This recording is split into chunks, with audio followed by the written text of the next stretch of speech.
this video, I just decided I will tier rank all of the books that I read this year up until April. There's a couple that I read in April as well.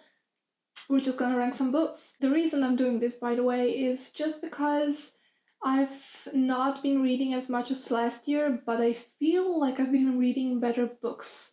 Now I want to check if this is true. I want to see how many books will end up being the S tier, which is like the God tier, or the D tier, you know, the horribleness tier. A few days ago I finished one phenomenal book that it blew my mind away, and I just want to also, acknowledge it into the S tier, which it deserves. So the first book that I'll tier rank is just Queen of Nothing. Queen of Nothing is like the worst thing that I've read this year. I feel like it is. It ruined everything for me. The whole Cruel Prince trilogy is ruined because of the Queen of Nothing. I think making this tier ranking video is good, just so I can put this thing where it belongs, into the horribleness tier. And we can just quickly pick up Holly Black's books. Wicked King is S tier, I don't care. It's like my favorite. It's the second in the Cruel Prince trilogy and my favorite book ever. You know, when you have enemies to lovers trope and it's done so well, it's done masterfully. This is what's happening here. And to know that this book continues in the Queen of Nothing, here where everything falls apart, is just breaking my heart, but this is how it is. The Cruel Prince is the first book, and I liked it a lot. Is it A tier? I think it would have been A tier the first time that I read it. I've reread it this year, and it's like, it's very good. I think it's gonna be like the first of the B tier.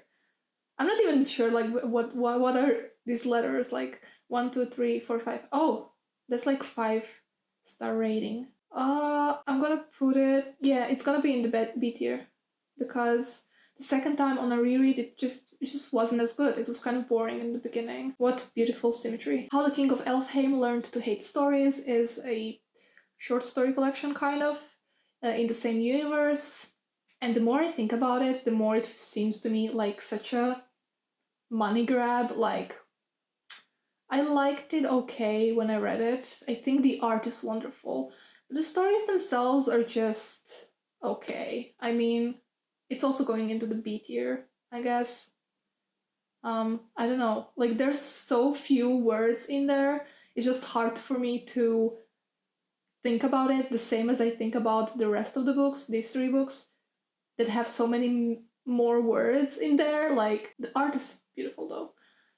And I like Holly Black, so yeah, let's put it into B.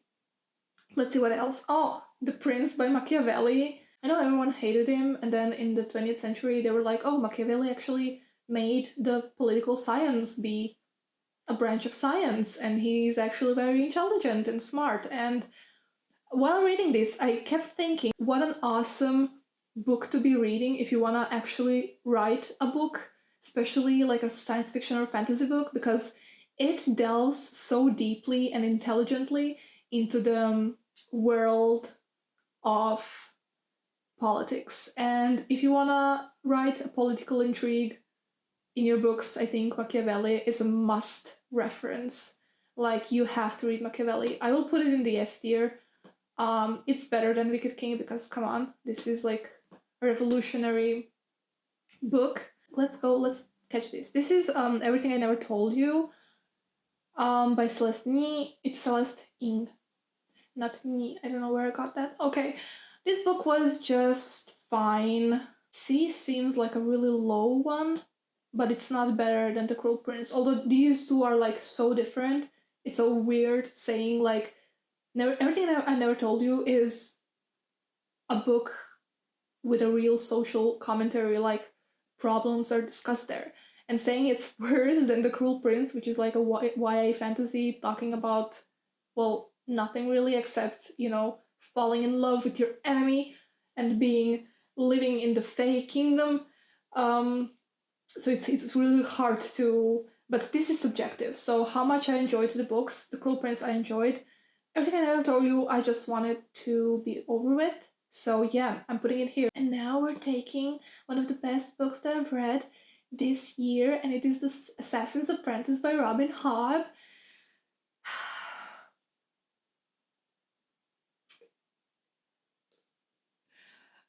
I can't believe why are people like, I know I'm me and other people are other people, but like, how can you be so indifferent about this book? Like, so many people is just like, oh yeah, first book, like, yeah, but then second, third are much better, and other trilogies by Robin Hobb are more better, better, better.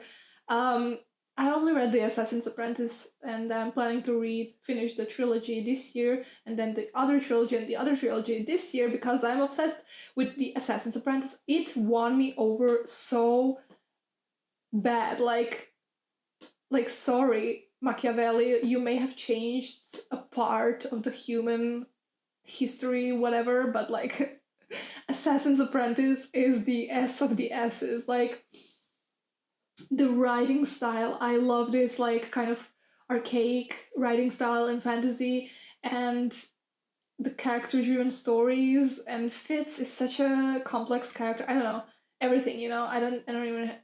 I love this book so much, and ooh, you know what? I love it so much that I think when I order the trilogy, because I don't have the second and the third book yet, I think I will like reread this book again this year, the same year, before going into the second book. Like, I'm not sure yet, but this is how much I love it that I might reread it before going into the second book. It's just phenomenal. Let's take a nonfiction. Still Like an Artist. Still Like an Artist was a disappointment because this guy who basically says how to steal like an artist, because everyone steals and gets ideas from other people and then makes them their own.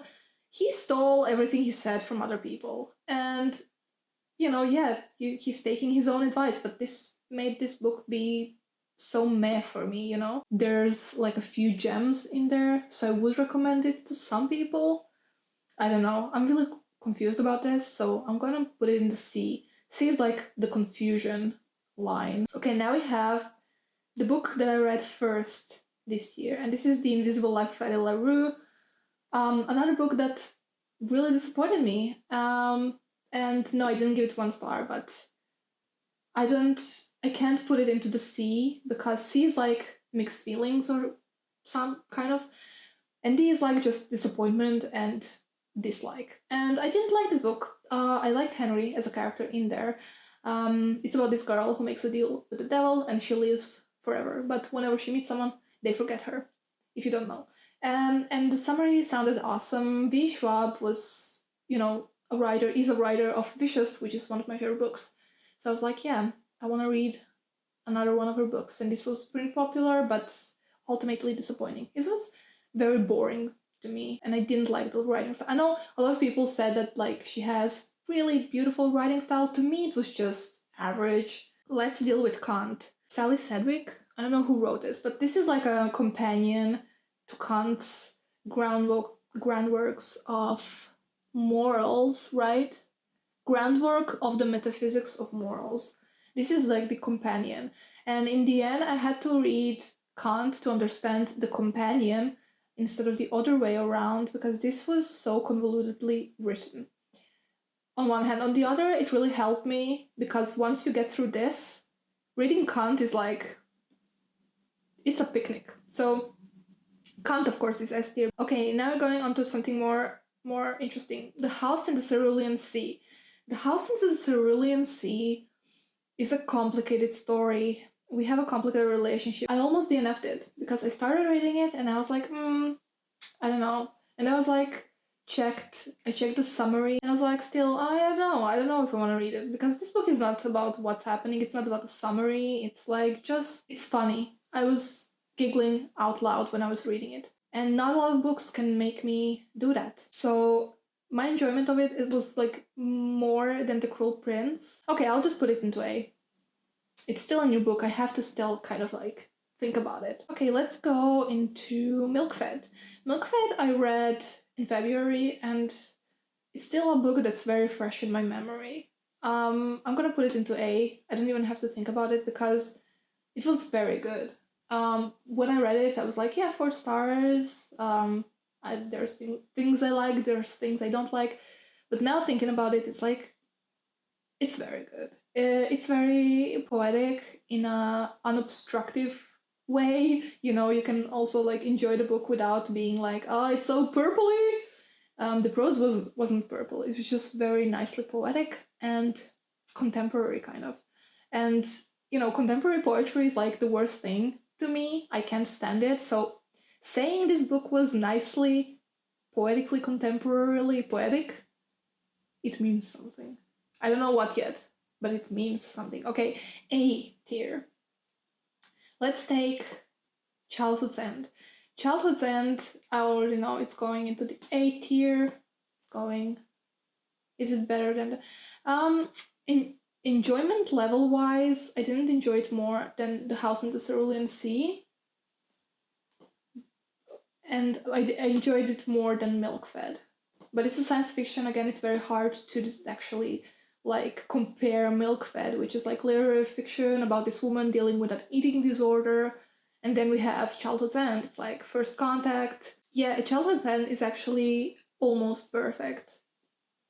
Actually, no, I didn't enjoy it more than The House in the Cerulean Sea. But I do consider it objectively to be almost perfect, so yeah, it's gonna be A tier. And next we have a non-fiction, Buddhism in Taiwan. Buddhism in Taiwan, it was, I have to put it in the S tier because, well, I didn't read it whole. I read just I'll put it here, because I read just like the part that I needed for my thesis about Buddhism, Japanese Buddhism in Taiwan. But that part was very good. So actually I'm gonna put it on S. Next we have Stephen King, Misery. Stephen King, Misery, I started reading in high school and then I stopped and now it's graduate school time and I read it finally. My sister loves this book. She loves the movie. I thought the movie was better than the book. Can I put it into D? I will put it into D. But it was better than both of these books. Like, better. And this is worse than this, yes. So this is the worst one of D tier, and this is Misery is the best one of D tier. The reason I didn't like it, I didn't like the writing style, I didn't like the metaphors. Let's take Jonathan Strange and Mr. Norrell now. This book, I'm watching the TV show right now with my family, and it's just not doing it for me. I mean, there are some parts, there's always like this part that brings me to the next episode, because there's this one part and I'm like, yeah, actually, let's just one more episode, and it's a mini series, so I think I will finish it. But it does disservice to the book because the book is just so much more. And obviously, this is a 1,000-page book. It's really hard to depict it in the series, especially because this book really rests heavily on descriptions and the nice writing style and how Suzanne Clark expresses and narrates the story. So yeah, it's something that you can't be translated into the film. I'm still angry though. But yeah, we're talking about the book. The book is not S tier, but it is the top of the A tier. And okay, if I put Jonathan Strange and Mr. Norrell in A tier, all of these books in A tier will have to go down because it's incomparable. It's incomparable. And The Cruel Prince is in B tier, so B tier is really good. And this is gonna go to B tier, yeah. No, seriously, like it's incomparable. And this is gonna...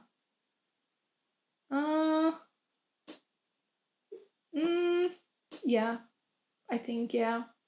Okay, yeah, I'm happy with that. So this then can go here. But yeah, Jonathan Strange and Mr. Norrell, it's a fantastic book. It's just fantastic. But not S tier quite, because it was kind of boring also at some points. Okay, let's go. Another book that I read for school, The History of Japanese Art. And this wasn't like me wanting to read it. I had to read it for an exam, so it was kind of dutiful reading and a lot of agony. A lot of agony because I started to read it too late, so I had to read until my eyes fell off. It wasn't a good time. It wasn't a good time. But the book is fine. Like, do I want to put it to B tier? I mean, it's fine. It's nothing special. I'm gonna put it at the top of C tier. Let's go Lord of the Rings. Lord of the Rings immediately S tier. It was my first time reading it, but I grew up with the movies and I love the movies. I love the story. So it was beautiful. I cried. So it's gonna go just behind Assassin's Apprentice. because Assassin's Apprentice is fresher in my mind, and well, I adore Lord of the Rings. It's like one of my all-time favorite things I've read. Assassin's Apprentice is like, you know, that obsession feeling that you sometimes have about films and TV series. Yeah, that's how I feel. And right now, like in my subjective mind, Assassin's Apprentice is the S of the S's, okay? Moving on, let's do The Prophets. The Prophets was another literary fiction that I read at the beginning of the year. I read it because I wanted to review it. Nothing's like deeper. I mean, I was interested in the book, but mostly I wanted to review it because it's a new release. So yeah, not the best reason why I read it. I liked it, but the more I think about it, it's like the harder time I have of remembering what's happened in the book. I rated it 4 out of 5, the same as Milkfed, but Milkfed left a bigger impression on me. And King of Elfheim, I'm gonna put at the top of C tier, actually. Yeah, sorry, but yeah. Because Prophets in King of Elfheim, like, that's incomparable. Let's do one science fiction.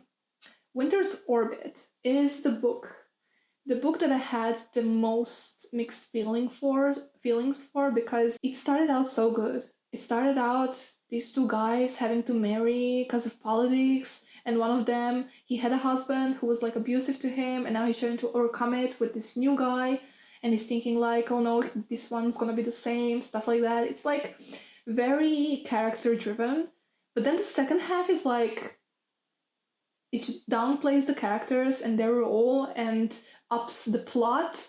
And it's like, I don't care about the plot because the sciencey stuff were not up to the level of science fiction, of adult science fiction. So why are you even like playing on the weaknesses? Why not play on the strengths? The characters are the strengths. But yeah, it's kind of, it was reversed in the second half, and the second half kind of was like 1 star for me. The first 40% of the book were like 5.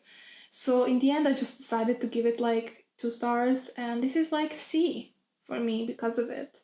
Because I was so disappointed. Yeah. But I did enjoy the first 40% so much, so it's like the top of the C.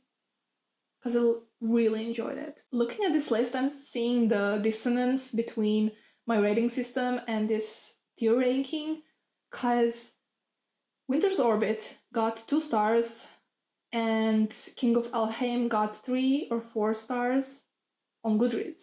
And now I'm like, no, Winter's Orbit was actually better. And thinking about it, yes, it was. It was better. But I don't know if I would change the ratings. Because King of Elfheim is something I'm thinking about relative to the other books, relative to The Wicked King, which is S tier, because it's the same series. And The Winter's Orbit is just the one book. Okay, let's do Clara and the Sun.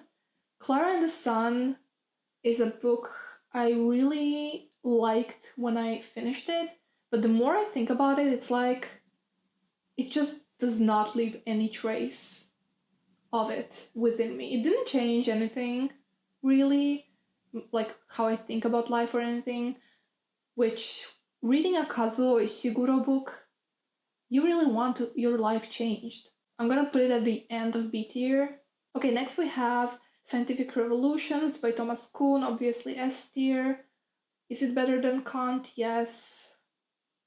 It's not better than The Wicked King, you know? Enemies to lovers trope, hello. Scientific Revolutions towards that. Okay, The Diviners. Let's do this real quickly before we get to the real cake. The Diviners was fine. It's YA, it's ghost story in the 20s New York, you know, the Great Gatsby vibes. I really like that. I'm gonna put it here. I'm gonna put it here. Yeah, I won't continue with the series though. Okay, lastly, but not leastly, not leastly. Okay, this book became an instantaneously all-time favorite book. Martha Wells, The Murder Bot. This is the first one. All Systems Red. Yeah.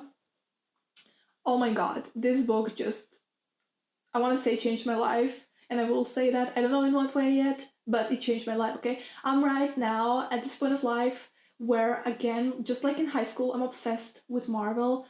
The Falcon and the Winter Soldier is the best thing that's happened currently. And like reading a book about a robot who loves watching TV shows and ignoring reality is something I can relate to so much right now. This book is just phenomenal about a robot who watches TV shows and doesn't really want to kill, and he's the mirror bot, or she, or they. I don't know why I think of the robot as he, but yeah, no gender here. Anyway, I love this book so much, and this is S tier, and since it's so fresh in my memory, okay, wow. Okay, now it's. What do I do here? Okay, Lord of the Rings is the best thing ever, but and Martha Wells' All Systems Red is very short. So how can I like compare 100 and something pages with 1,000? So I'm gonna put it here. Yeah. Oh my god, this is such a good novella. I can't wait to read like the whole series. My goal was to see whether my reading is better than it was last year. Last year I read more books, but I think I enjoyed them less. And I was saying this, like, there's so many S tier books. Okay, let's ignore like the nonfiction, but Wicked King, and this is a reread. Okay, let's ignore this. And this is a nonfiction. Okay, so there's 3 fiction that I really truly enjoyed. Jonathan Strange also very enjoyable. House in the Cerulean Sea. This is maybe like going here. Childhood's End, The Cruel Prince, Milkfed, The Prophets, Kazuo Ishiguro, Clara and the Sun. Yeah, I kind of want to put it here. Maybe I need to like change the rating on Goodreads because this is. Yeah, the first half was really good. Okay, and then we have these things: the King of Elfheim, Japanese art, Everything I Never Told You. Yeah, The Diviners, Still Like an Artist, and Kant's Introduction. And then we have Misery, The Invisible Life of Ida LaRue, and Queen of Nothing. Queen of Nothing is the worst thing ever. I just want to make a new tier just to put it in, because it's like the worst thing ever. And yeah, The Invisible Life and Misery were just 2 books that were disappointing. They weren't like bad, but just very disappointing. That's my ranking for all of the books that I read in these past 4 months. Yeah, I'm pleased. I do hope though that I will find more and more books that I can put into S tier. Okay, so that's all that I wanted to do today, and thank you for sticking with this video. And please tell me if you've read any of these books, if you agree or disagree with my ranking them. I'd like to know. And thumbs up, subscribe, and I'll see you in one of my next videos. Bye!